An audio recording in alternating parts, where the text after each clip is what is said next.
안녕하세요, 북스문 카페 여러분. 자, 오늘은 저번 시간에 이어가지고 역사과 맥락과 관련된 그 내용을 살펴보겠습니다.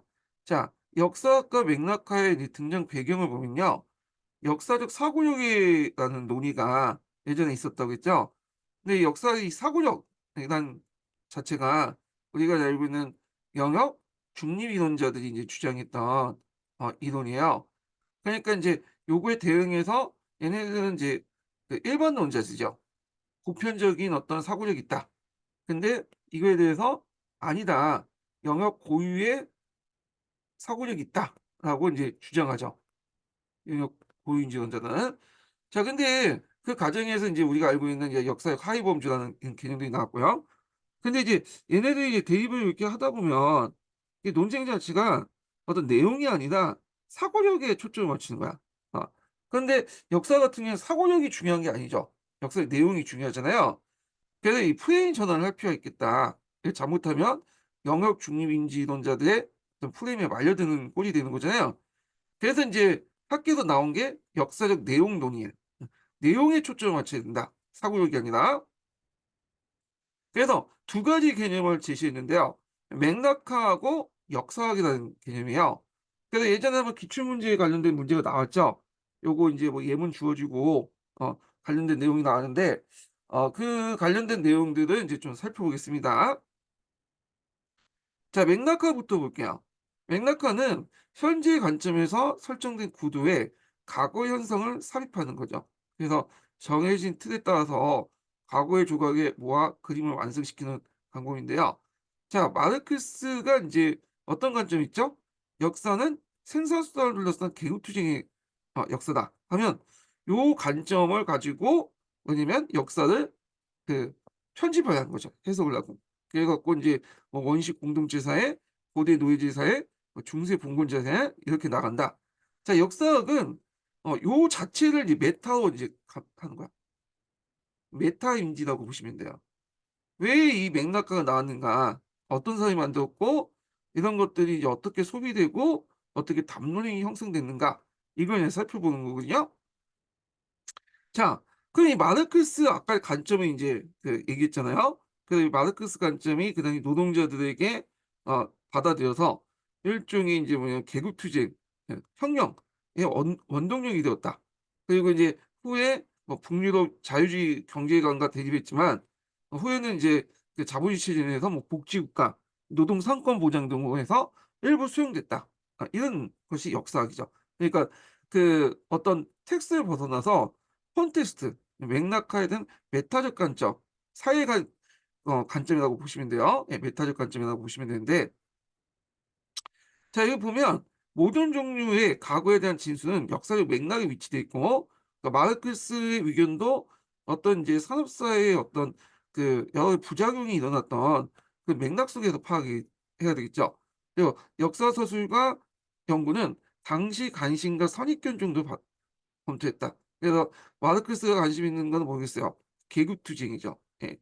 그래서 이런 것들을 볼 때 요걸 그대로 받아들이는 게 아니라 이데올로기로 점검을 해야 돼. 그래서 역사가의 주체적이고 독립적인 의식을 항상 의심하죠. 포스트 모더니즘 였는데 요거는 여러분도 알다시피 인제 포스트 모더니즘 텍스트론에 입각해 갖고 이 언어를 매개로 해 가지고 언어의 전환을 강조한다고 했잖아요.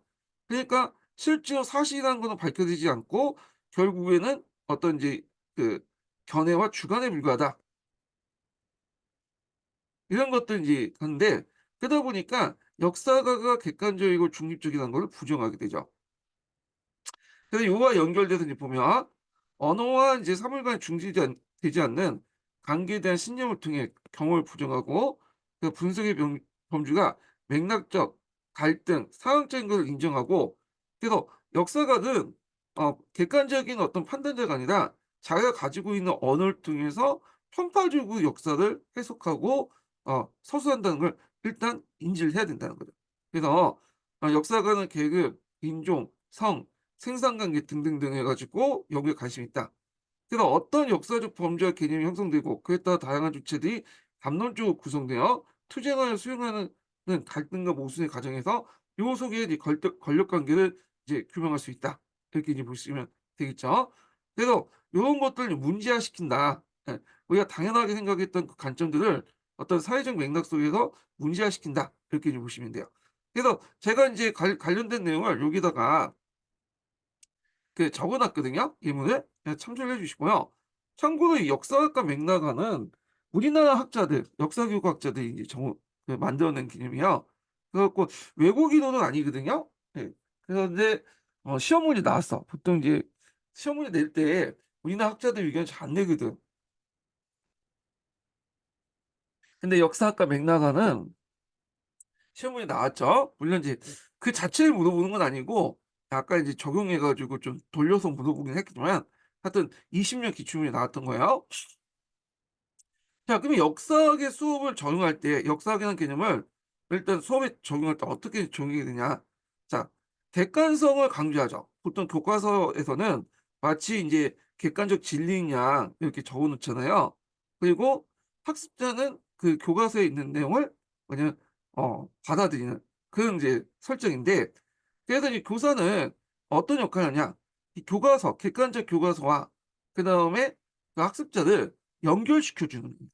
이 객관적 교과서를 분석해서 내용을 정리해 가지고 알려주는 그런 것들이라고 이제 보시면 되겠죠.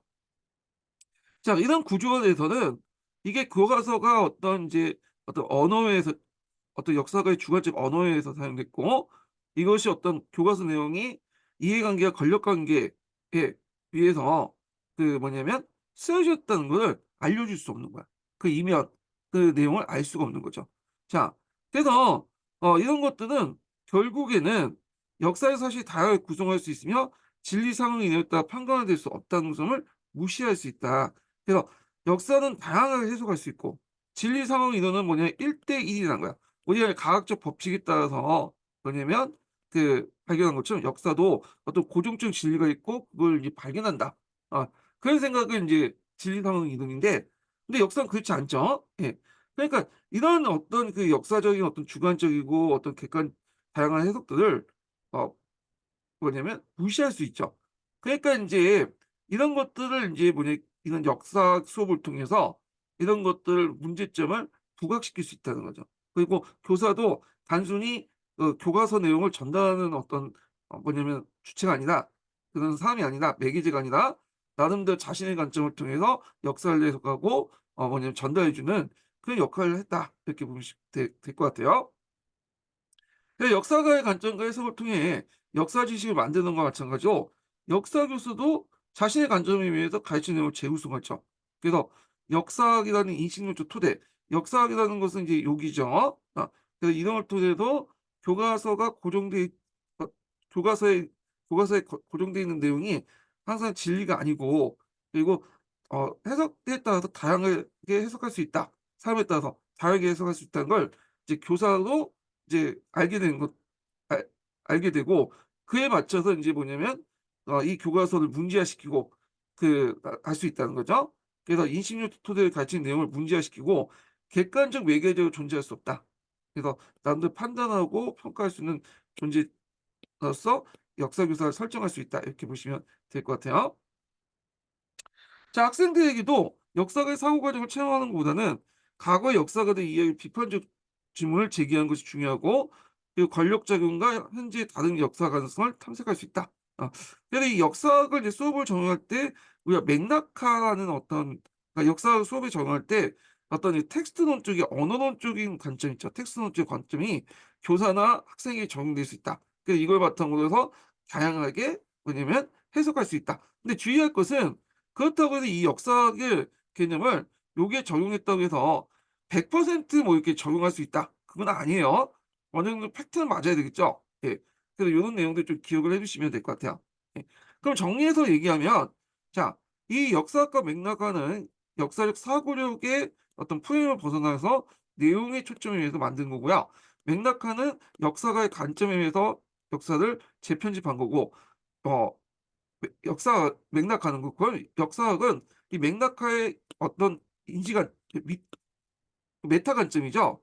그래서 인제 여기 역사가들이 가지고 있는 언어의 한계성, 그리고 이런 주관성을 파악해서 이렇게 이제 그걸 파악하고 이런 것들이 어떻게 소비되고 그다음에 받아들이는 걸 파악하는 거다. 사회 문맥적 그 관점에서 파악하는 거다. 이렇게 보시면 되고, 그 역사학을 적용하면 객관적인 어떤 교과서의 문제점을 지적하고, 그다음에 이제 교사는 단순히 객관적 그 교과서의 어떤 것을 전달해 주는 그런 중개자 역할이 아니라 나름대로 자신의 계획에 따라서 관점에 따라서 뭐냐면 그 내용을 조직화시킬 수 있는 주체자다. 이렇게 좀 보시면 될 것 같아요. 그리고 학생들도 단순히 역사가의 관점을 받아들이는 게 아니라 자신의 관점에 따라서 뭐냐 질문을 통해서 비판적 역사를 접근할 수 있다. 그래서 이제 요런 내용들이 이제 객관화와 맥락화 관련된 내용이에요. 예. 자, 그다음에 인제 역사적 사고력과 역사의식 해 가지고 있는데, 자, 여기 뭐 역사의식 관련된 내용은 있는데, 요거는 제가 인제 잠깐 앞부분에 제가 한번 얘기를 했어요. 역사의식 같은 경우에는 우리가 딱 이렇게 떨어질 수 있는 부분이 아니죠. 예. 그래 갖고 인제 보통 인제 대표적인 의견만 좀 그 도식화시켜서 인제 외울 필요가 있는데, 자, 역사의식 같은 경우에는 크게 두 가지가 있어요. 하나가 뭐냐면 일반적 역사의식, 역사 교육에서의 역사 의식이에요. 일반적 역사 의식은 우리가 이제 알다시피 무슨 이론에 그 영향을 받은 거죠? 삐아제. 그래서 제가 잘못 얘기했네. 삐아제가 아니라 그러니까 우리가 통상적으로 생각하는 그 역사 의식을 얘기해요. 그래서 존재, 변화, 자아, 시간 의식. 그래서 통상적으로 생각하는 역사 의식인데, 요거 예전에 한번 기출문에 나왔던 거죠. 그래서 요거는 제가 이제 앞부분에 녹색 책에서 이제 그 관련된 내용을 설명했어요. 예. 그래서 이제 이렇게 보고, 역사 교육에서 역사 의식은 두 가지가 있어. 예. 그래서 인제 사회적 역사 의식이 있고, 그다음에 심리적 역사 의식은 남았거든요. 예. 그래서 인제 있는데, 요때 역사 교육 역사 의식은 역사의 능력 발달이 어떻게 이루어진가 그거거든요. 그러면 사회적 역사 의식은 주로 이제 아까 얘기한 피아제 이론에 영향을 받은 거고요. 그리고 이게 인제 일본 사람인 사이토가 나오는데도 이렇게 연구 성과를 냈죠. 예. 후속 연구도 이제 있고, 심리 역사 의식은 이 어 역사 의식이 고유성을 강조해. 영역 고인지론. 그래서 어떤 역사 의식의 특성 이런 것들을 이제 강조하는 이론이에요. 그래서 발달 단계를 인제 보다는 주로 학생들의 흥미나 관심, 태도, 그 가지고 있는 지식 등등을 가지고 역사 의식을 논하는 그런 것들이죠. 그래서 이 역사 의식 관련된 내용은 뒤에 얘기한 누젠 관련된 역사 의식과 연결돼 있다. 이렇게 보시면 돼요. 그래서 인제 제가 여기 쭉 정리를 해 놨거든요. 그래서 심리 역사 의식, 그다음에 아 제가 이거 계속 잘못 얘기하네. 죄송합니다. 예. 다시 설명할게요. 예. 이거 요즘에 좀 피곤해 가지고 그런지 아 거꾸로 설명했어 지금 보니까. 예. 다시 설명할게요. 예. 자, 여기 인제 있는데 사회적 역사의식과 심리적 역사의식이잖아요. 예. 먼저 이제 사회적 역사의식 볼게요. 사회적 역사의식은 이제 요건 영역 고유인지론이죠. 예. 그러니까 자, 영역 고유인지론인데 요거는 인제 피아제 이론을 반대하는 이론이죠. 그래서 그 역사에 대한 흥미와 관심, 역사 접근의 태도, 방법 이런 거와 관련된 거야. 그래서 이게 인제 요렇게 있고, 우리가 이제 대표적인 이론이 뒤에 있는 누젠의 어떤 역사의식을 얘기하는 거고요. 그다음에 심리 역사의식이라는 것은 피아제 이론을 적극적으로 수용하는 거죠. 발달 단계 이론. 그래 갖고 인제 우리가 이제 피아제 이론을 이제 뭐냐면 실험 연구를 더 적용한 게 일본 사람인 사이토의 연구 방식이야. 예. 그래서 인제 이게 요거와 연결된 거죠. 예. 그래서 인제 요런 것들 좀 기억을 해 두시고요. 그러면 이제 심리 역사의식을 좀 보면 아동의 선정 발달에 대한 역사의식 기여다. 피아제의 발달 단계를 이제 적용했고요. 그래서 예전에 한번 요 관련된 내용을 한번 그 쓰하고 나왔어, 단계를. 강고의식, 고금상의식, 그다음에 고금상위라고 하기도 하고 고금상이라고 해. 책에 따라서 한자가 좀 약간 다른데. 변천 발달 의식, 인과관계 의식, 시대 구조 의식, 발전 의식 이렇게 나눠 볼 수가 있죠. 예. 그래 갖고 인제 있는데 보통 인제 그 우리가 형식적 조작기 단계는 요 시기예요. 요 시기 때. 이 형식 조작기. 근데 역사의 형식적 조작기는 그 좀 늦죠, 다른 교과보다. 그래서 요 시기가 대충 지금 우리 시로 따지면 되게 중학교 2학년 정도? 뭐 중학교 3학년 정도 넘어가는 그런 시기라고 보시면 돼요. 예. 그래서 다른 교과보다 좀 낫다. 그래서 인제 있는데 요 이론의 문제점은 인제 요 단계마다 뭐냐면 그냥 요 자체로만 파악하는 거야. 이게 왜 여기 올라가는지, 이게 왜 이렇게 다음 단계로 올라가는지 동태적 파악이 뭐냐면 잘 안 됐다. 그래서 어떤 발달 단계 원인 같은 것들 제대로 설명을 못 했다. 뭐 나이만 먹으면 이제 올라간다. 이런 식으로 이제 서술한 거죠. 자, 근데 이 사회적 역사 의식은 역사 교육 목적이 역사 의식을 기르고 요거는 발달 단계보다는 역사에 대한 흥미나 관심, 역사 접근의 태도와 방법, 역사 의식을 토대로 고치는 판단 등등 이런 것들을 얘기한 거다. 이렇게 이제 보시면 될 것 같아요. 내가 얼마나 역사에 관심이 있고 내용을 많이에 따라서 역사 의식이 발달된다. 뭐 이런 내용이에요. 자, 그러면 이제 구체적으로 이제 보죠. 사회적 역사 의식의 대표적인 이론이 어떤 이론이냐면 류젠의 역사 의식이야. 예. 자, 이 유진의 역사의식은 남색책에도 있고 그다음에 구상책인가 거기에도 있어요. 그래 갖고 인제 둘 다 나왔는데 앞에 이제 얘기한 것처럼 이건 사회적 역사의식이고요. 삐아제의 이론을 반대했던 거야. 삐아제의 이론을 반대했던 건 뭐죠? 발달 단계를 받아들이지 않는다는 거죠. 연령에 대한 발달 단계를 받아들이지 않는다. 이런 거잖아요. 자, 근데 삐아제의 이론을 받아들이진 않았지만 단계라는 개념은 받아들였어요.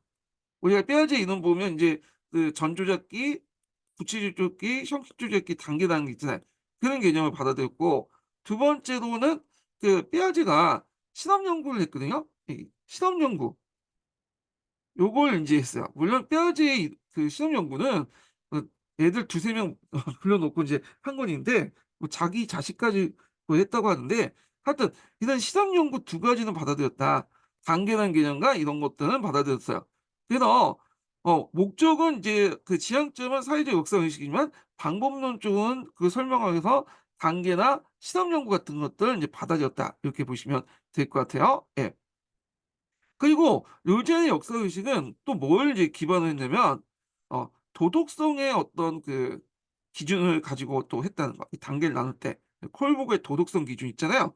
그래서 인제 여러 가지 이론으로 이게 플러스 시켰지만 결국엔 누대의 역사 의식은 그 발달 단계를 부정하고 역사 의식이라는 거는 많이 알수록 역사에 대해 많이 알고 그다음에 역사에 흥미있는 느낌을 느낄수록 올라간다라는 입장이에요. 이 사람의 입장은. 예. 자, 그래서 역사적 사고의 특성, 보편성이 아니죠.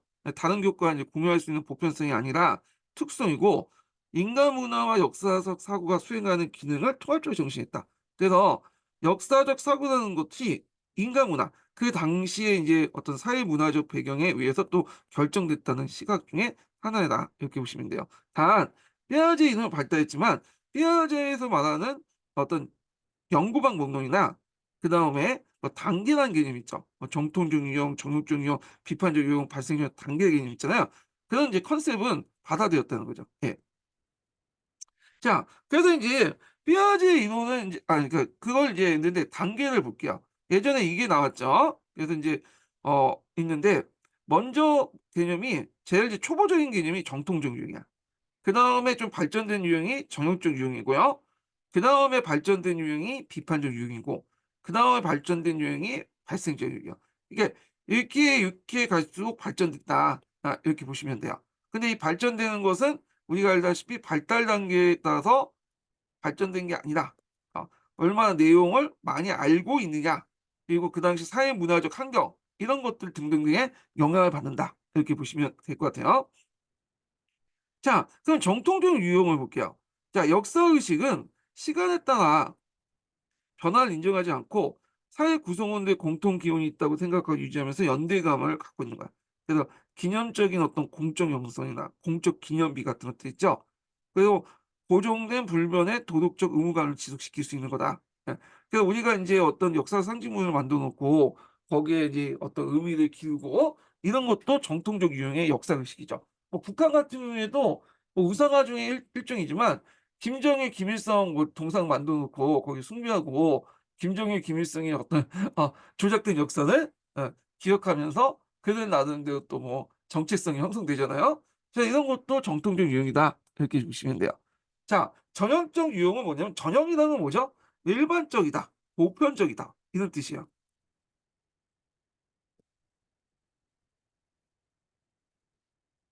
아 이게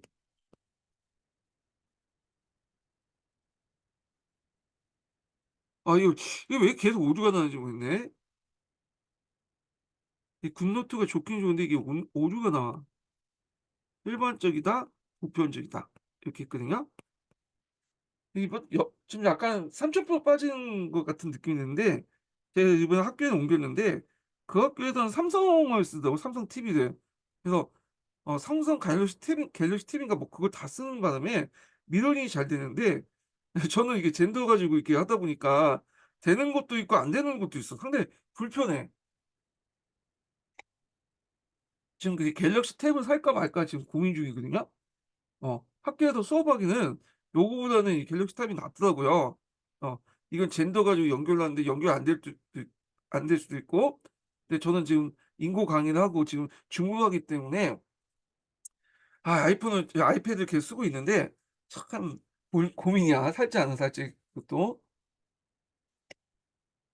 자 하여튼 뭐 있고 자 전형적이라는 건 일반적이고 보편적인 거야. 그러니까 모두 다 적용될 수 있는 거야. 그래서 이게 예전에 한번 기출문에 나왔던 건데 구체적인 사건 속 일반 법칙을 도출해서 다른 것에 적용을 시도한 거야. 그래서 과거를 현재를 위한 교훈으로 활용할 수 있다. 예전에서 어떤 사건을 통해서 어떤 보편적인 규칙을 만든 다음에 찾아낸 다음에 그걸 오늘날 적용할 수 있는 거죠. 그 교훈적 역사관과 또 관련돼 있죠.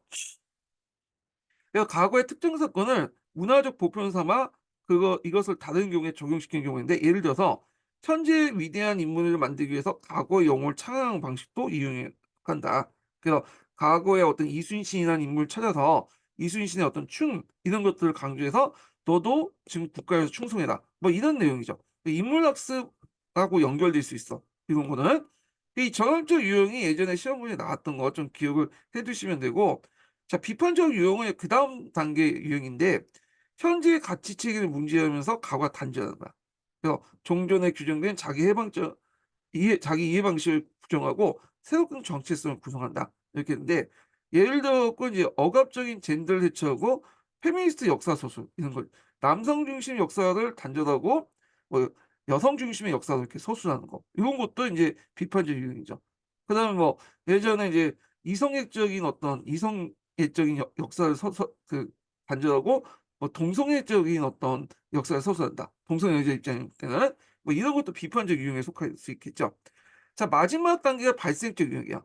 자, 변화와 발전 속에서 의미를 부여하고 시간적 변화가 도덕적 가치의 유용성의 논골을 제시한다. 인간이 스스로 시간 속에 위치시켜 그들의 과거의 설명을 다양한 방식으로 통합하는 관점이다. 뭐 되게 어렵게 설명하는데 이게 쉽게 말하면 이거예요. 현재의 관점하고 현재의 가치, 그러니까 도덕성하고 지금 과거의 가치는 다를 수밖에 없잖아요. 근데 이걸 대립적으로 본 게 아니라 여기 비판적 요처럼 단전적으로 대립적으로 본 게 아니라 융합을 시키는 거야. 그래서 현재의 가치와 과거의 가치를 도덕적 가치를 융합을 시켜서 좀 더 다양한 방식으로 통합해서 보는 게 이거다. 이렇게 보시면 되겠죠. 그래서 이제 과거의 지속성을 인정한 동시에 변화된 현재의 생활 상황과 구분을 이해하고자 한다. 이 유형에서 시간의 변화와 도덕 가치의 유용성에 대한 결정적인 논거를 사용한다. 뭐 이런 것들. 그래서 정통적, 정형적, 비판적, 발생적 유형 네 가지가 이제 있고요. 자, 그러면 이걸 좀 더 쉽게 설명하기 위해서 친절하게 이 노제는 예를 들어줬어요. 이 입론과 구상이라는 책에 나왔거든요. 그래서 이 부분을 읽을 때 노제의 역사의식을 이제 보실 때 입론과 구상도 좀 보세요. 그 부분도 예전에 시험문이 나왔기 때문에 그거 보면 또 더 이해가 또 잘 돼요. 뭐 이해가 또 안 되는 부분도 있긴 있는데 예 돼요. 자 이 사람이 이제 어떤 예를 들었는가 좀 볼게요. 예. 이 사람의 예예요. 자 고대 이제 A씨족이 다른 B씨족에게 시족의 종속과 관계된 큰 신세를 줬고 이에 대한 보답으로 은혜를 베푼 B씨족의 후손 중 피난처를 구하는 사람이 있으면 그가 아무리 큰 죄를 지었더라도 그 청을 거절하지 않겠다고 약속을 하는 기록을 남겼어요. 예. 그리고 이제 이 시점에서 이게 옛날 얘기예요. 근데 이제 그게 100 년, 200년 지나고 어느 시점에 중죄를 지은 이제 B씨의 후손이 A씨의 후손에게 도움을 요청했어. 그러면 A씨족의 후손은 어떤 결정을 할 것이냐. 왜냐하면 여기 보면 예전에 A씨족이 B씨족에게 도움을 받았잖아. 그래 놓고 "너네들 앞으로 이제 도와주겠다." 약속을 딱 해 놨잖아. 자 근데 이제 네 가지 인제 판단을 할 수 있는데 제일 이제 첫 번째 판단이 뭐냐면 분명히 지금 약속이 기록돼 있죠. 그래서 예전에 한 약속이 기록 남아 있으니 피지를 당연히 제공해 줘야 된다. 이런 것들이 뭐냐면 정통적 유형이죠. 예전에 어떤 그 기록과 지금의 상황은 다를 수밖에 없죠. 그런데도 불구하고 그런 생각을 하는 거야, 예전 기록을 바탕으로. 근데 저울적 유형은 뭐냐면 도와주긴 도와줘야 돼.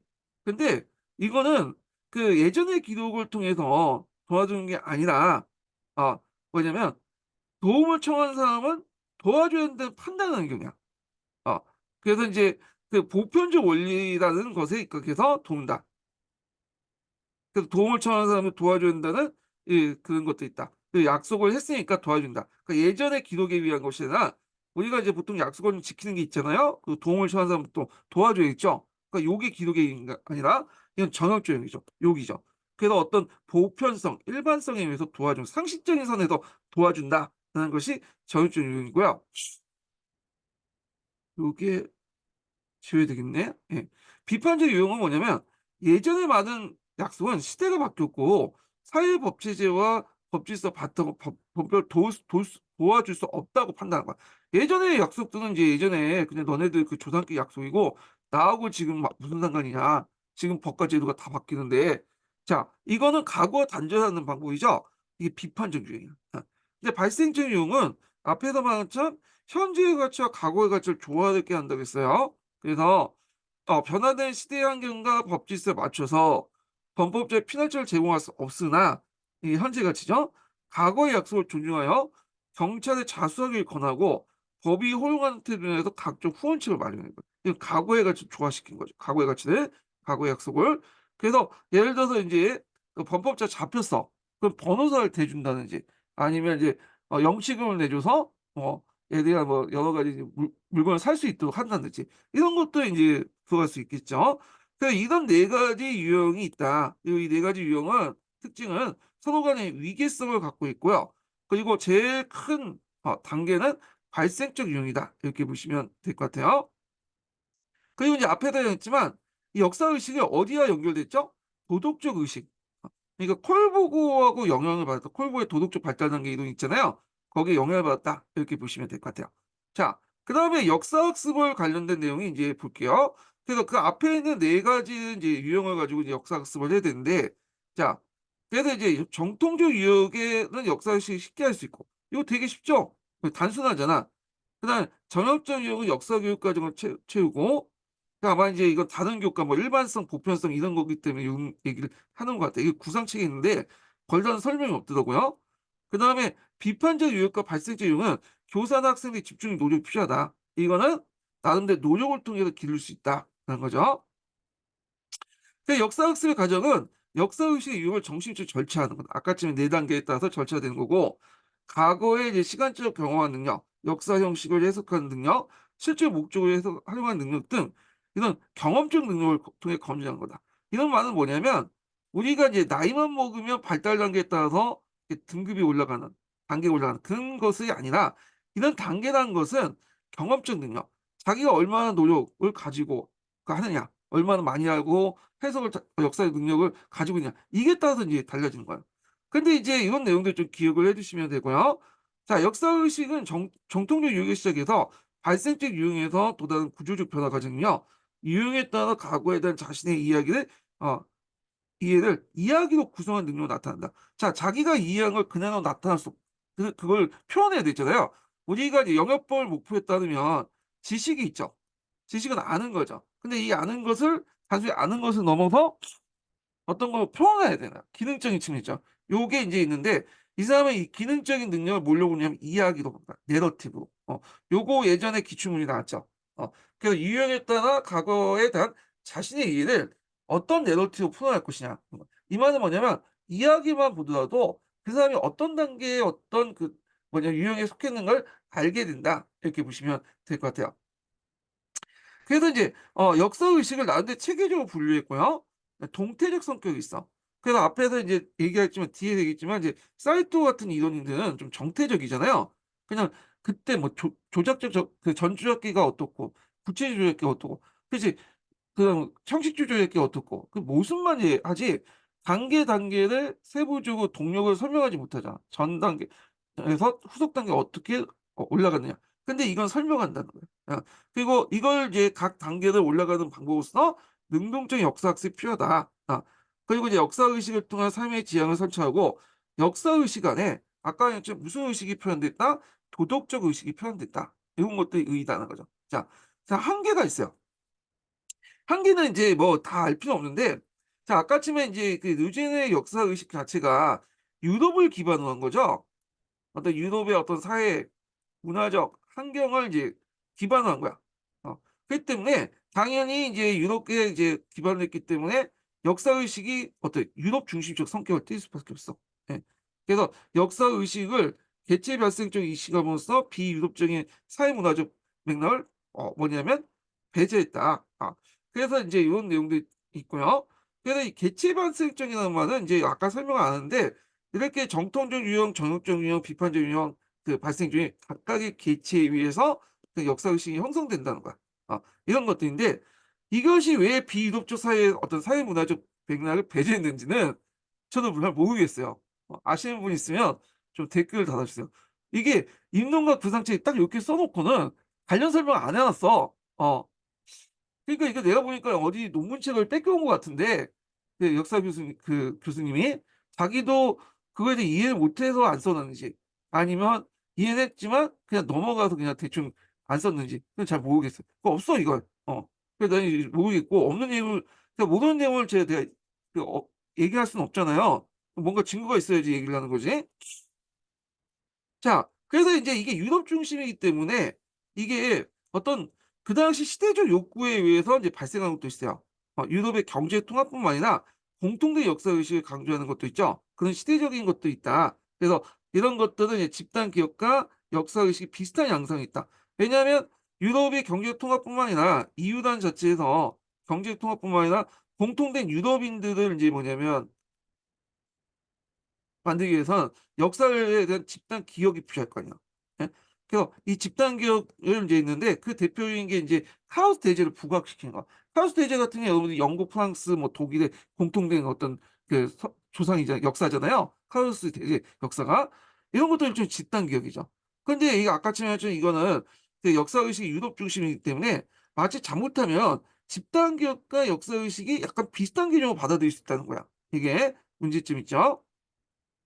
자, 그리고 이제 또 한계가 뭐냐면 요 개체 발생 쪽은 이제 발달하고 이 단계별로 이 개체 발생 쪽을 발달하고 단계화된다. 이런 개념 자체는 또 삐아시 경험적 연구를 통해서 그 입증했잖아요. 물론 이제 이 자체가 이제 삐아제의 이론을 받아들이지 않았지만 방법론적으로 경험적 연구를 받아들이고 컨셉으로서 개체 발생적이고 이게 어떤 그게 단계가 한 단계에서 올라간다는 그 생각 자체가 앞에서 뭐냐면 삐아제의 어떤 인지 발달론을 역사학습에 적용될 수 있는 문제점을 내포하고 있죠. 예. 물론 발달 단계를 받아들이지 않았지만 예. 그래서 요런 이제 뭐냐면 인식론적인 문제점도 있고요. 예. 자, 그리고 역사의식의 유형을 개체 발생적 발달 파악하고 경험적으로 입증할 수 있다는 주장은 역사의식의 학습 과정을 절차가 어렵고 학습 가능성을 축소할 수 있다. 그래서 이제 역사의식을 이 앞에서 얘기한 건 역사의식을 학습을 통해서 이제 올라갈 수 있다 단계로 이렇게 하지만 일단 이 학습 과제 자체를 구체적으로 뭐냐면 세분화시킬 수 없고 어느 단계에서 이제 이런 학습 과제가 필요한 건지 그리고 어떤 단계에서 어떤 그 학습 과제가 필요한 건지 이걸 뭐냐면 절차화될 수 없다는 거예요. 단순히 이사를 얘기한 건 그냥 역사 의식은 뭔가 자기의 노력과 뭐냐면 이런 걸 통해서 올라간다. 그런 거지. 구체적인 학습 과정 관련된 내용들 어떤 단계 어떤 학습 과정에 대해서 얘기를 하지 않았다는 거예요. 예. 이런 것들이 비판의 내용이다. 이렇게 이제 보시면 되겠죠. 예. 자, 그래서 이제 요 내용, 그러니까 역사학습 관련된 내용, 의, 그 다음에 한계 관련된 내용은 여기는 이제 우리가 알고 있는 남색 책에 있는 내용이 아니라 입론과 구상이라는 책에 나와 있는 거고 여러분들 뉴젠과 관련된 내용들 이제 뭐냐면 공부하실 때 구제는 구상책에 있는 내용도 꼭 같이 보세요. 예. 그래야지 이해가 돼. 그리고 이제 재작년에 나왔던 것이 이제 니의 개념 분류거든요. 자, 그 앞에 이제 이 니라는 사람은 영어 방문을 뜬다고 했죠. 이 사람이 이제 뭐 누구야? 그 감정이입도 나오고, 그다음에 도덕성이 그 목적론에도 나오고, 그다음에 여기 이제 실제적 개념, 뭐 그다음에 역사 연구 방법적 개념, 2차 개념 같은 것도 나와요. 네, 그래서 있는데 얘는 이제 유진의 역사 의식을 이제 보고 이 사람이 이건 괜찮다. 어. 그래서 이제 그렇지만 뭔가 좀 더 역사의식의 발달 설명을 위해서 필요한 것들이 또 필요하다고 해서 보충적 의미에서 이제 이 두 개의 개념을 제시한 거야. 그래서 역사의식의 발달을 위해서는 두 가지가 필요한데 하나가 뭐냐면 실제적 개념과 어, 그다음에 역사학적 방법론적 개념이죠. 자, 실제적 개념과 역사학적 방법론적 개념인데 자, 이거는 우리가 알고 있는 뭐 동양사, 서양사, 이런 한국사 등 역사 내용의 사실 개념이야. 그리고 역사학의 방법론적 개념은 요걸 이제 둘러싸고 있는 역사의 성격이라든지 역사학의 연구 방법론, 메타 역사학. 그러니까 역사학의 내용을 떠나서 그 역사학의 내용을 어, 넘어서 그 역사학의 내용의 밑바탕에 있는 어떤 역사 이론이나 철학이나 그런 관점이나 이런 것들이 역사 방법적 개념이다. 이런 것들을 이제 보통 2차적 개념이라고 하죠. 예. 그래서 우리가 보통 역사적 개념이라고 할 때는 두 개의 개념으로 나눠져 있다. 요거 예전에 기출문제 나왔고, 요게 제시한 배경이 아까 이제 뉴젠의 역사의식의 유형을 보면서 좀 더 약간 플러스 시킨 거다. 역사의식의 발달을 설명하기 위해서 좀 더 내용을 보충하기 위해서 이제 네가 제시한 거다. 이렇게 이제 보시면 될 것 같아요. 예. 자, 그러면 이제 요 내용을 이제 봤고요. 그다음에 이제 앞에서 이제 집단 기억이라는 게 있죠. 예, 집단 기억. 집단 기억과 역사 의식 관련된 내용인데 앞에 이제 얘기한 것처럼 원래 역사 의식하고 집단 기억하고는 좀 약간 이제 경계가 애매모호한 것도 있어. 예, 여기도 좀 막 대립적으로 이제 얘기하고 있고 여기도 뭐 비슷한 개념을 얘기하고 있고 뭐 자기들끼리 학자마다 달라요. 그래서 이제 있는데 여기에서 말하는 이제 집단 기억과 역사 의식의 관계는 이게 예매해. 대립되기도 하고 또 혼재되기도 하고 그래요. 이게 이제 집단 기억이고 역사 의식이고 여기 이제 집단 기억이고 역사 의식이면 서로 이렇게 이제 대립되면서 또 혼재하는 그런 양성 보상을 뭐냐면 모습을 보이고 있죠. 자, 그러면 집단 기억이 뭐냐? 집단 기억이란 뭐냐면 이건 이제 근대 국가가 들어서면서 이제 개념적으로 부각된 건데 역사학에서 근대 국가에서 제일 중요한 게 뭐야? 민족 국가죠. 민족 국가. 이 민족이라는 개념이 있어. 민족의 입각에서 이제 국가가 만드는 게 민족 국가인데, 근데 문제는 우리나라는 오랜 역사 동안 역사를 공유하면서 민족이라는 개념이 만들어졌잖아요. 그래서 이제 있는데 우리나라처럼 그런 개념이, 그러니까 우리나라처럼 그런 그 나라만 있었던 게 아니에요. 유럽이라든지 저쪽 중동 지역이라든지 뭐 아프리카 그런 지역에서는 그냥 부족이라는 개념이 있어도 민족이라는 개념이 없어. 그러니까 민족 단위의 국가를 만들려면 뭔가 민족이라는 개념을 만들 필요가 있겠죠. 그 민족이라는 개념을 만들려면 어떤 공통된 역사나 언어나 문화나 등을 공유해야 될 거 아니야. 그러면서 인위적으로 집단 기업을 만들어내기 시작했다. 그래서 이런 집단 기업을 통해서 뭐냐 민족이라는 개념을 만들고 그 국가를 이뤘다. 이래서 이 집단 기업이 나오는 건데 그래서 이제 이 집단 기업의 특징을 보면 기억은 언어로 표현돼요. 이미 딱 언어 나오면 이제 뭐 각이 나와 버렸죠. 상당히 주관적이다. 어, 만들어진다. 그래서 창조된다. 뭐 그런 의미잖아요. 자, 언어 표현되면 사회 집단적 성격을 띠고 있다. 그래서 기억이라는 것은 사회 집단적 성격을 띠고 있어요. 이게 상당히 중요해. 어. 그래서 이게 여러분들 뭐 와닿진 않은데 우리가 지금 생각하는 기억이라는 거 여러분들 사회적 기억이 되게 많아. 집단적 기억. 요번에 이제 의사들이 그 전문의들 있죠. 인턴이나 그 레지던트들이 파업을 하잖아요. 근데 얘네들이 파업하면서 이제 으쌰으쌰 했는데 그 과정에서 방송국에 토론을 했는데 얘네들이 말이 뭐냐면 수능 점수가 떨어지는 애들이 의대에 가면 어떻게 되겠냐.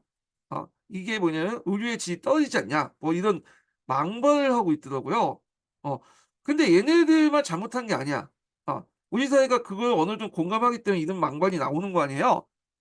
수능에 따라 학문의 서열화가 돼 있고 그리고 뭐냐면 난이도가 달라진다. 그리고 수능 성적이 높은 어 그 정 과목은 사회적 가치를 받아야 사회적 가치가 꼭 존중을 받아야 되고 어렵기 때문에 수능 점수가 높은 사람이 들어가야 된다는 어떤 집단 기억을 갖고 있잖아. 예. 이런 것들. 만약 이런 기억들이 없으면 이렇게 망발할 수 없는 거죠. 마찬가지로 우리 사회에서는 기억이라는 것, 집단 기억이라는 것은 사회적 집단적 성격을 갖고 있어. 예. 그런 것들. 근데 이게 저는 이제 그거는 좀 동의할 수 없는 게 아니 학문의 어떤 위계화가 수능의 위계에 따라서 결정돼요? 어.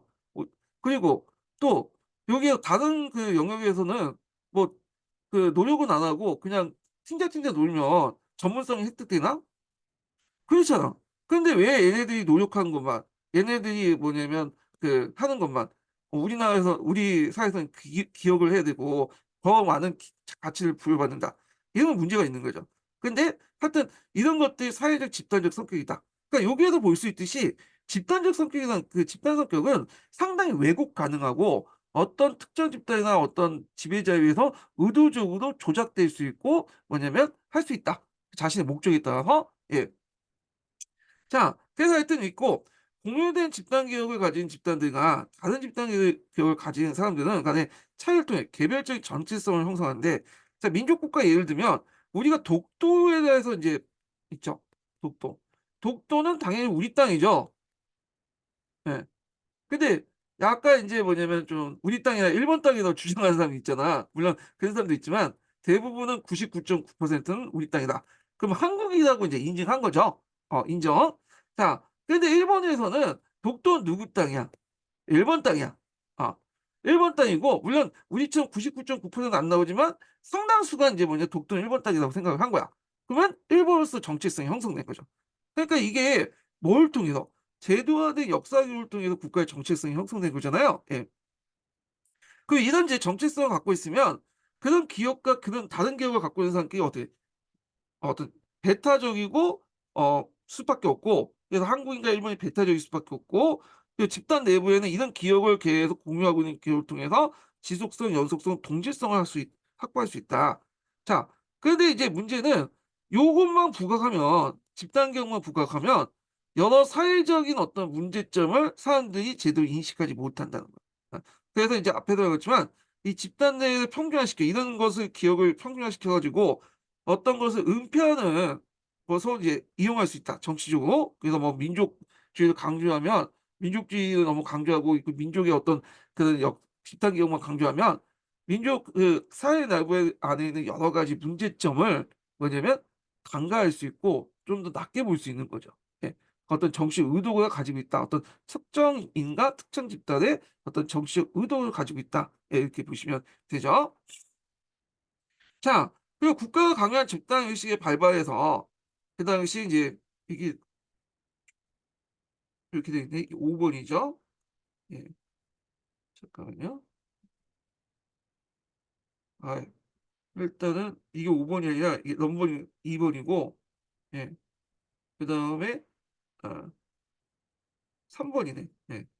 숫자를 좀 고쳐 주세요. 예. 예 다시 얘기할게요. 자, 국가가 강요한 집단 의식에 반발해서 국민의식을 소극적으로 저항하는데 자 여기에서 인제 있는 이 소극적 저항이라는 거는 권위주의 정권 시대 6.25 전쟁이나 5.18 민주항쟁에서 학교 안과 밖의 내용이 너무 차이가 있죠. 특히 5.18 민주화 운동은 저 전두환 시대 때는 어떻게 강주 시민들이 폭동들에 광주 시민들이 뭐 빨갱이들이 성동당해서 일으켰다. 폭동이다. 뭐 이렇게 얘기하잖아. 근데 밖에서는 다른 말을 하고 있잖아. 어. 그래서 인제 이런 것들인데 이런 것들을 인제 대항기업이라고 하죠. 반기업. 예. 국가기업과 다른 집단 기업. 이걸 반기업 또는 대한기업 이렇게 이제 하고 있잖아요. 예. 이런 기업들이 형성될 수 있다는 거야. 예. 그런 것도 좀 기억을 해 두시면 되고 그래서 내적 이주라는 말은 뭐냐면 뭐 밖에 도망간다는 의미보다는 국가에서 배우는 학교 교육에서 배우는 어떤 집단 기억이 아니라 다른 밖에서 나가는 이제 집단 기억을 받아들인다. 요렇게 좀 보시면 될 것 같아요. 그래서 학교에서 가르는 집단 기억과 그다음에 그에 대한 반기업, 대항기업이 있다. 그렇지만 넓게 보면 일종의 대항기업과 반기업도 집단 기억의 일종이에요. 예, 학교에서 얘기하는 이 국가에서 강요하는 집단 기업이고, 그리고 그 바깥에서 얘기한 거는 그런 국가가 아닌 그 이런 국가 권력에 반대하는 어떤 집단 기업이죠. 이걸 이제 대항기업, 반기업 이렇게 이제 보시면 될 것 같고. 자, 그러면 역사의식과 집단기억의 관계를 볼게요. 역사의식이라는 것은 이제 역사학에서 강조되는 거죠. 그래서 이제 역사를 분석하고 비판하는 데 필요한 어떤 의식을 역사의식이라고 하잖아요. 물론 역사의식이 무엇인가에 대해서는 아직까지는 합의된 기준이 없지만, 대개 보면 일종의 이제 뭐냐 역사를 이해하고 그다음에 반성적 입장에서 역사를 비판하는 그런 사고를 보통 역사의식이라고 해요. 근데 집단의식은 그런 거 없죠. 그냥 위에서 누군가에 의해서 만들어진 의식이고 수용하는 의식이잖아. 어. 그래서 이제 어떤 신화적 원형을 가지고 있어요. 어떤 모호함도 용납하지 않아. 그 집단계에서 벗어난 거는 용납하지 않아. 우리가 만약에 독도가 우리 땅이라고 있는 집단기를 갖고 있는데 어떤 사람이 "야 이거 일본 땅이야." 하면서 근거를 들이대면서 이렇게 하면 어떻게 될까요 이건? 논리적으로 따지는 문제가 아니지. 벌써 이제 반감이 생기는 거잖아요. 예. 그 예전에 내가 벌린 게임 그 조약 내세워서 했는데 그 북경 조약이나 집단 계획을 가지고 있는 인간들이 모여 가지고 내가 딴 말 하니까 반감 생긴 것처럼 요거는 뭐 논리적으로 따질 문제가 아니에요. 예. 자, 그래서 이게 역사 의식과 집단 계획이 아까 말한 것처럼 대립된 측면이 되게 강해요. 이렇게. 이게 이제 대립된 측면이 되게 강하죠. 어. 근데 꼭 이렇게 대립적인 측면만 본 게 아니라 집단 기업에서도 아까 말했처럼 대항 기업이 있다고 했죠. 우리가 국가에서 강요하는 기업뿐만 아니라 그거에 반발하는 대항 기업, 반기업도 있기 때문에 이 역사의식 개념 속에 집단 기업을 포함시켜 모든 이해를 할 필요가 있다. 그러니까 이제 요게 가능하다는 거야. 집단 기업과 여기 이제 여기 역사의식 사이에 어 요게 중간에 좀 약간 교집하고 걸려 있는 게 뭐죠? 대항기업이죠. 대항기업도 일종의 집단기업이긴 하지만 나름대로 어떤 비판적이고 성출적으로 비판적으로 접근해야지 형성될 수 있는 기업이잖아요. 그 역사의식과 좀 공유될 수 있는 부분이 있죠. 자, 그래서 이제 이런 집단기업과 역사의식 관련된 남색책 내용을 한번 얘기를 했고요. 요거는 시험 문제에 나오진 않았어요. 요건 집단기업과 역사의식은 시험 문제에 안 나왔는데 이게 딱 보니까 약간 나올 것 같아. 언젠가는 한번 나올 것 같아. 그래서 역사학과 맥락화도 오랫동안 시험 문제 안 나왔죠. 나온다, 나온다 했는데 20 년에 한번 나왔잖아요. 요것도 한번 나올 것 같아서 여기 설명했고, 간혹가다 제 모의고사 때 요 관련된 예문을 찾아 가지고 했거든요. 그래서 이제 모의고사 풀면서도 좀 이해 좀 해 주시고 그럴 것 같아요.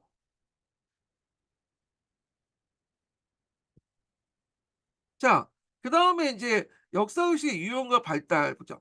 이거는 이제 앞에서 르네 사회적 역사의식과 대입해서 심리적 역사의식이라고 하죠.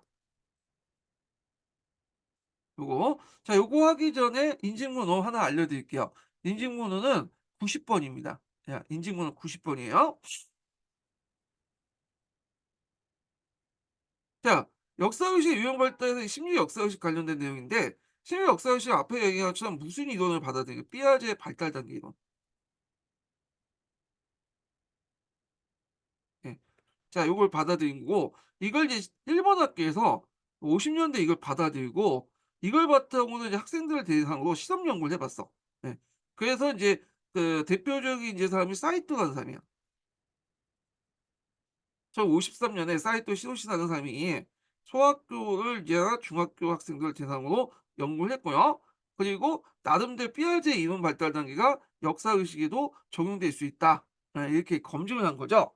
그리고 후에 이제 사이토 이후에 이제 계열들 그 관련된 연구들이 계속 이어졌다. 이렇게 보시면 될 것 같아요. 자, 그럼 역사의식의 발달 단계 이거 외워 두셔야겠죠. 이거 시험 문제 예전에 나왔어요. 먼저 금속 사기 의식, 그다음 변천 의식, 역사적 인과관계 의식, 시대 구조 의식, 역사 발전 의식 이렇게 인제 있고, 그래서 이 금속 상위 의식이라는 것은 뭐냐면 금이라는 것은 지금 금자잖아. 석은 옛 석자고. 예전과 뭐냐면 지금이 상이하다, 다르다는 하는 의식이야.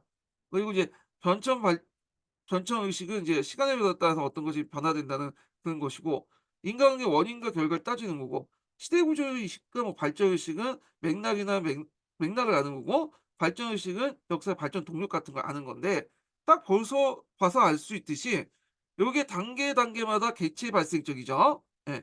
그리고 한 단계 한 단계에서 이렇게 점진적으로 올라가는 거잖아. 근데 누젠가 달리 이거는 어떻게 올라간다? 나이를 먹어야 된다. 연령 단계, 연령이 제일 중요한 거야. 예. 어떤 것을 많이 알고 그게 중요한 게 아니야. 자, 그래서 이런 것들 인제 좀 기억을 해 주시고요. 근데 이거는 인제 피아제 필할렘 모델처럼 역사과 같은 경우에는 좀 늦게 오잖아요, 단원 교과. 그래서 이제 연령 지체라고 하는 건데 그 청소년 중기 예. 이게 16 세에서 18 세인데 아마 이게 만으로 따진 나이거든요. 그러니까 16 세면 약간 그 어느 시기냐면 중3? 중3이 16 세인가요? 예. 아까 중2는 중3 그랬는데 보니까 중3에서 뭐 고1 정도 되겠네. 뭐 어떤 책마다 좀 다르긴 하는데 보시던 그러니까 중학교 후반부라고 좀 보시면 돼요. 예. 후반부. 예. 그래 갖고 인제 요 시기 때부터 들어왔다. 연령 지체다. 이렇게 이제 보시면 되고 제가 이제 예전에 이걸 중학교로 기억을 했거든요. 근데 나이를 보니까 중학교 나이 후반가 아니야. 좀 약간 책마다 좀 다르긴 하는데 중3 부터 이렇게 계산이 되는 거야. 아니면 이 16세 같은 경우에는 고1 정도 되겠죠? 뭐 고등학교 정도? 어 아마 근데 그 당시 인제 뭐 중고등학교가 이제 떨어져 있으니까 합쳐져 있으니까 이제 중학교로 이제 표현했긴 했는데 하여튼 청소년 중기 정도 된다. 자, 그래서 이제 그 밑에 보면 이제 금속 상해 의식, 그다음에 변천 의식, 역사관 인과관계 의식, 시대 구조 의식, 역사 발전 의식 예를 들었어요. 예. 보시고요. 그 관련된 내용이 남색책에 자세히 돼 있으니까 이 후속 연구들도 있어요. 예. 근데 지금 제가 이제 사이토 이론만 얘기했는데 사이토와 관련된 후속 연구들이 쭉 있거든요. 그것도 찾아서 이제 보시면 될 것 같아요. 제 교재에도 그 관련된 내용을 좀 적어 놨어요. 심화 규제 관련된 내용을 해서 그 관련된 내용을 있으니까 찾아보시고요. 자, 그러면 이제 삐아제 발달 단계가 어떤 식으로 뭐냐면 적용되는가 요걸 좀 봐야 되겠죠.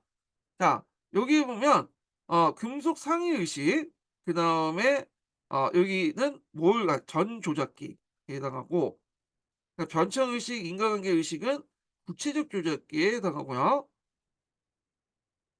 시대 구조 의식과 역사 발전 의식은 어디에 해당하죠? 예. 이건 형식적 조작기에 해당합니다. 예. 자, 그래서 이런 식으로 적용될 수 있다. 이렇게 보시면 돼요.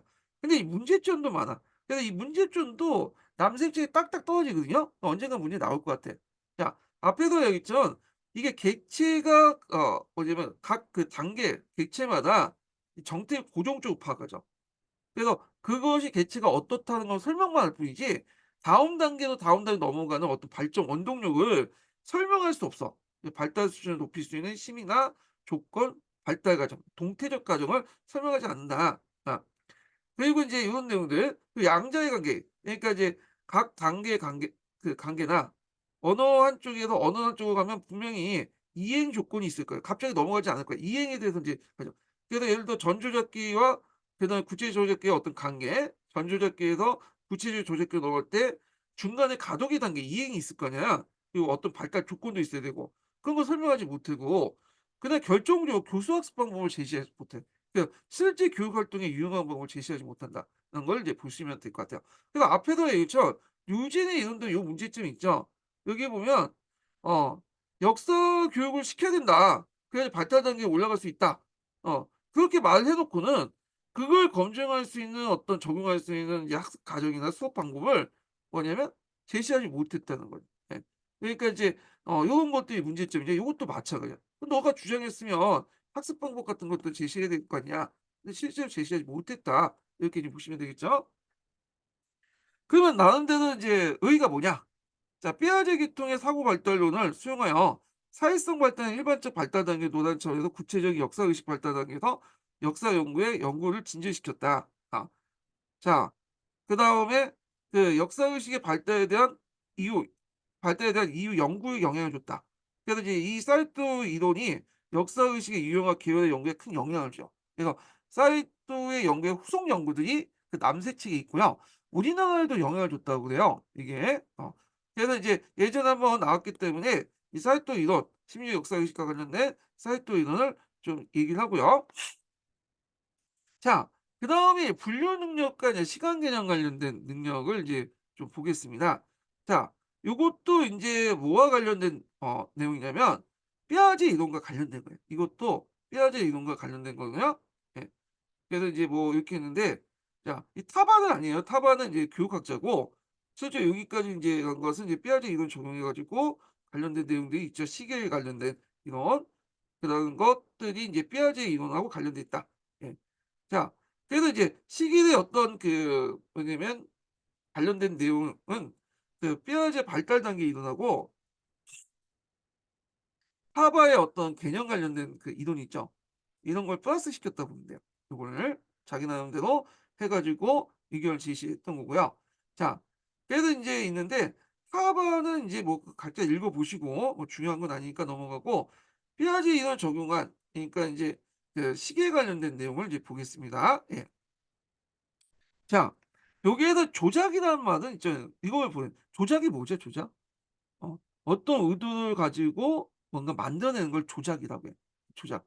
물론 이게 사기라는 의미도 이게 뭐냐면 어떤 것을 왜곡시켰다 뭐 해 가지고 어 조작이라는 의미가 있지만, 여기는 어떤 의도를 가지고 뭐냐면 만들어내는 것을 조작이다. 이게 추상적 개념을 만들어낸 걸로 이제 보는데, 그래 갖고 인제 보통 구체적 조작기 같은 거 있죠.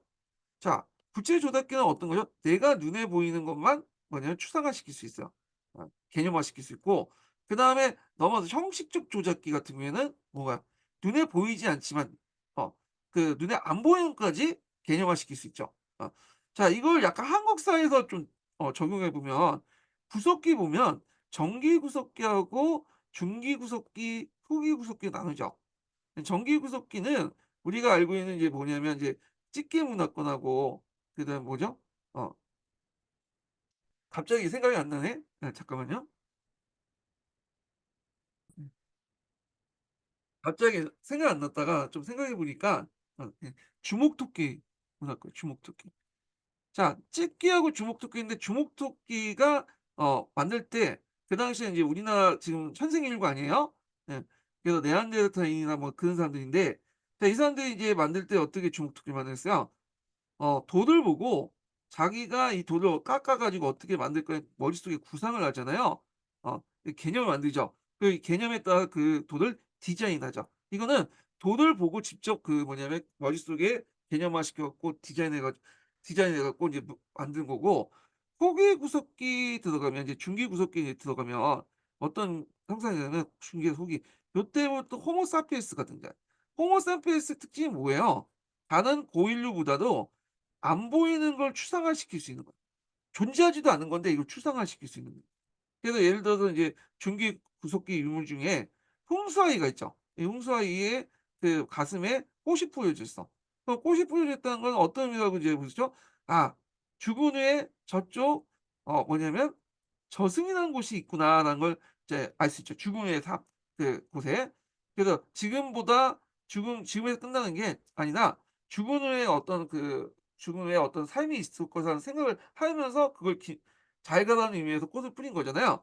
없는 것까지 만들죠. 내가 보이지 않아도 안 보여도 이 추상화시킬 수 있는 능력이, 이게 뭐냐면 형식적 조작기예요. 이해되시겠죠? 그래서 눈에 보이는 것을 개념화시켜 갖고 만든 것은 구체적 조작기. 그냥 아까 이 꽃을 뿌리는 행위처럼 저승이라는 개념을 생각해 가지고 없는 건데도 그렇게 생각해 가지고 꽃을 뿌리는 행위, 잘 가라는 의미는 여기 형식 조작기, 이렇게 구분을 하시면 될 것 같아요. 그래서 이 당시 인제 아이들은 이렇게 구체적 조작기에서 형식적 조작기로 해 갖고 넘어가잖아요. 그러면서 여러 가지 인제 개념과 가정이 달라진다, 이렇게 이제 얘기를 하고 있어요, 시계리. 자, 기술적 방법이 이제 첫 번째 단계인데 사물의 외형만 분류해. 그래서 뭐 인간의 크기나 형태나 피부색, 약간 어디에 가죠? 구체적 조작기에 약간 가깝죠.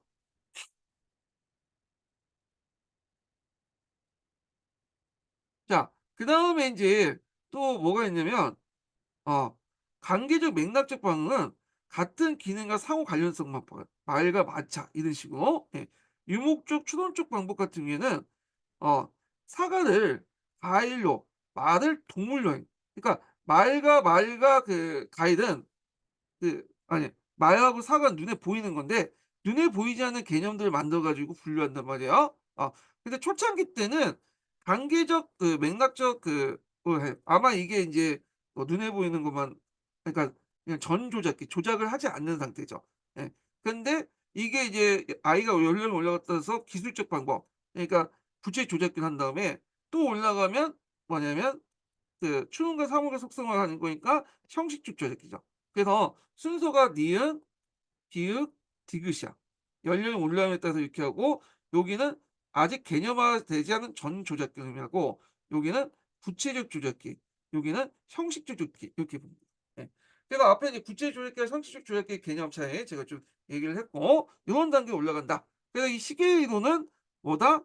이렇게 이제 삐아제 이론을 뭐냐면 적용하는 거다, 이렇게 보시면 돼요.